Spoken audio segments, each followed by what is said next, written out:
I'm decided to make a video for people who hate on people who self-harm, because it's very offensive. First of all, people who self-harm are not creeps, are not weak, and they're not emo. People who self-harm have a different way of dealing with their emotions, and it's just because someone's different does not make them weird. Plus, you don't need to call them weak because they're not. In some ways, they just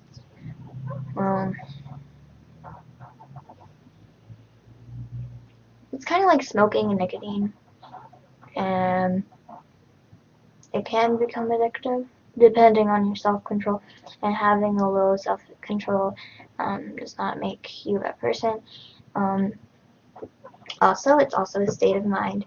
Not so much I'm gonna cut to get attention. People who cut to get attention are really, they need mental help.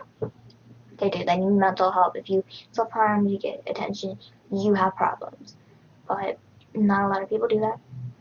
You don't need to tell someone, oh, well, they're doing it for attention if they're hiding it. Because if they're hiding it, or they're not talking about it, or they're not...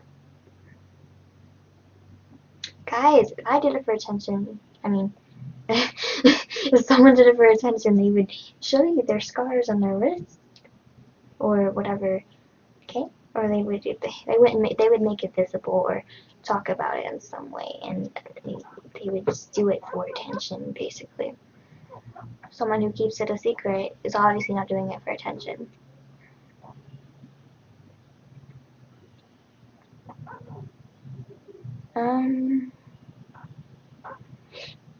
Also, that's really offensive if you say, oh, you're doing it for attention. Well, you're being an asshole.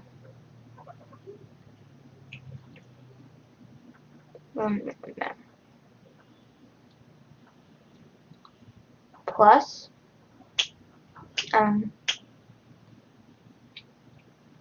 what else?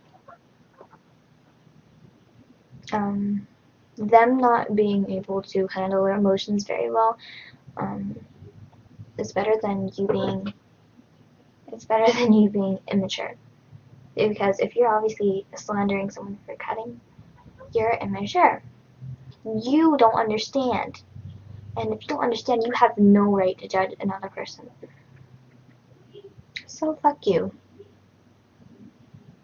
It's very offensive to anyone.